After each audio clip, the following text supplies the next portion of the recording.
Hello everybody, this is Diana coming from Valdosta, Georgia. I just want to show you here, my customer wanted his coat erased back. So I pinned it where it gapped, it had extra fabric.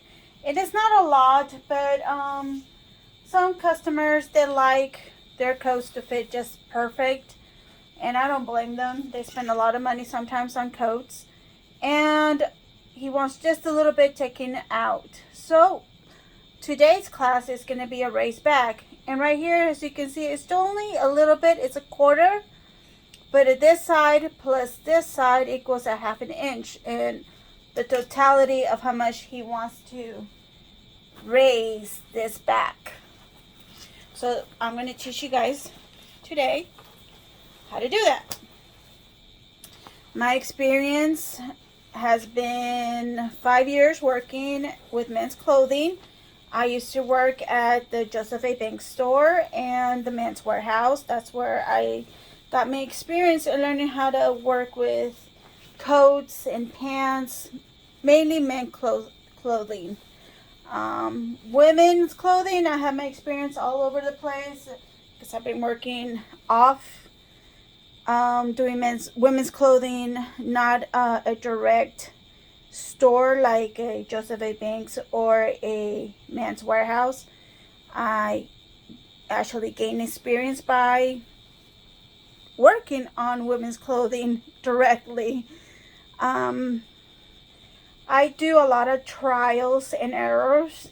I'm not a professional, as you can say. I've gone to school and learned the trade. I actually learned it as I come across a garment and see what they need, and I think like what problems they might have, and either they need to be brought up by the shoulders or the side. Sometimes it's very simple things, and if things are a little bit complicated, I'll go to YouTube, just like you're learning here on YouTube land, and learn how to do certain things. So I want to give back to my fellow YouTube seamstress and tailors out there, and teach them something they can learn from me as I have learned from them. As you can see, I trace with the chalk all the way around the collar, because what I'm going to do, I'm going to be removing this collar to raise this fabric. So I'm marking the half an inch that we calculated. So what I'm going to do, I'm going to trace all this neckline down a half an inch all the way across, because there is where I'm going to bring this down here, and you'll see what I'm talking about in a few minutes as I do this. This is a very kind of tedious work because it's a lot of mechanical things that you have to go through. You have a lot of markings, and these markings are very important that you have them down. You can eyeball it if you like, but to get that crisp finish like you never touched it before, this is a good guideline to have. That one will be all wonky looking. Once you have that established, I put this middle marker here because I do want to make sure the center meets with the center there when we sew this collar back into place.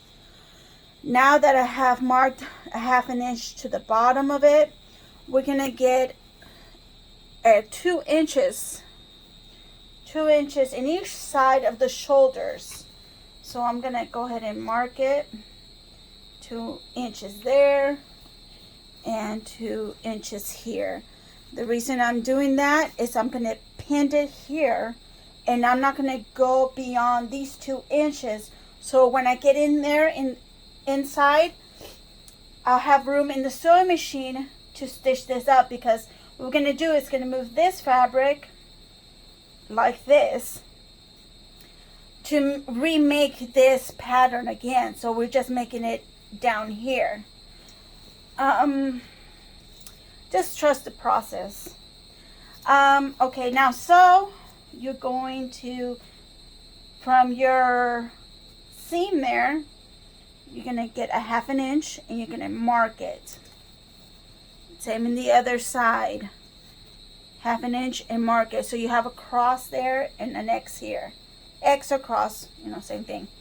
So with your 2 inches marker, you're going to line your ruler to that X where it meets up, and you're going to make a line as best straight as possible, because you're going to use that as your guide to bring this hem to your line that you just made.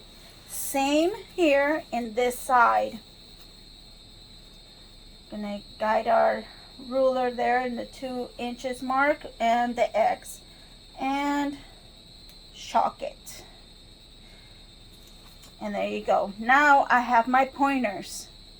Now that I have all my markings down and ready to open this color up and show you how to get in there, you need one of these. These razors, they come really handy because it gets into the nook and crannies right in there. If you use a seam ripper, you can get there too, but it's a little bit more of a struggle. I prefer the razor, but you can do either one. It's your preference. There's no wrong way of doing things, and there's no one way of doing it either. You can actually do this multiple ways, but this is the way I prefer to do it. So if you guys have other suggestions of how to get it done, that's great.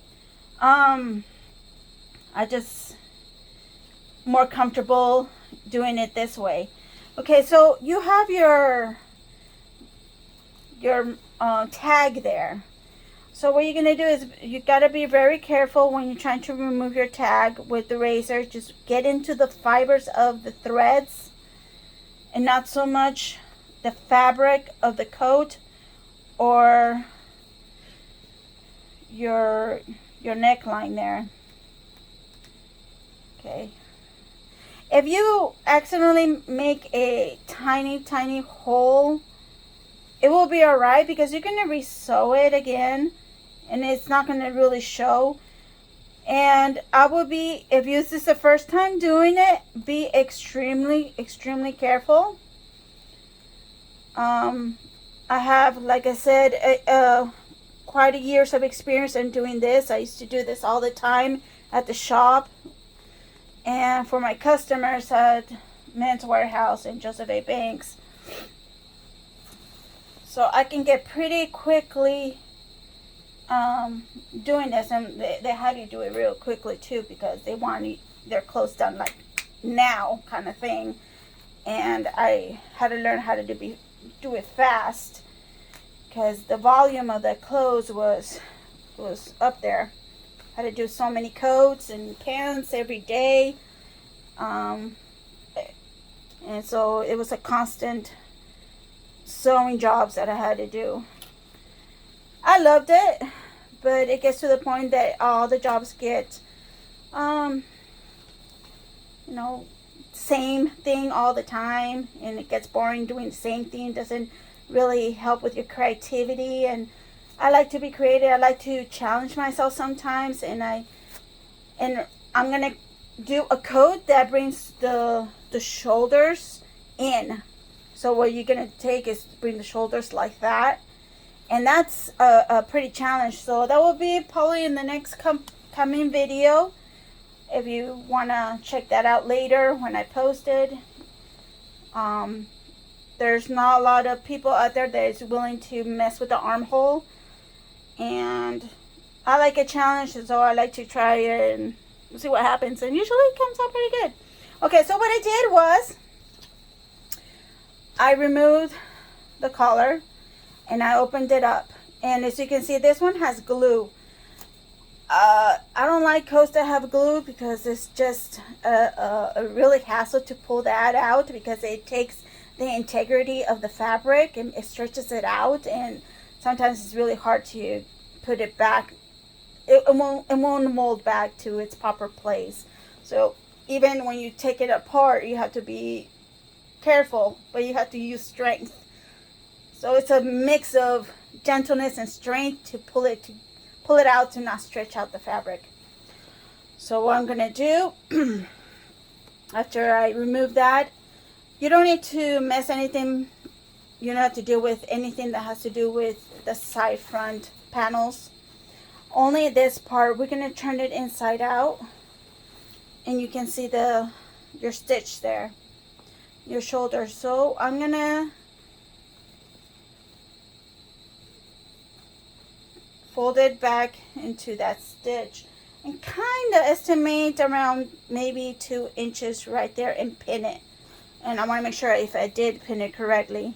And I'm off just a little bit, so I'm going to move my pin where it hits that 2 inches mark. So it's about right there.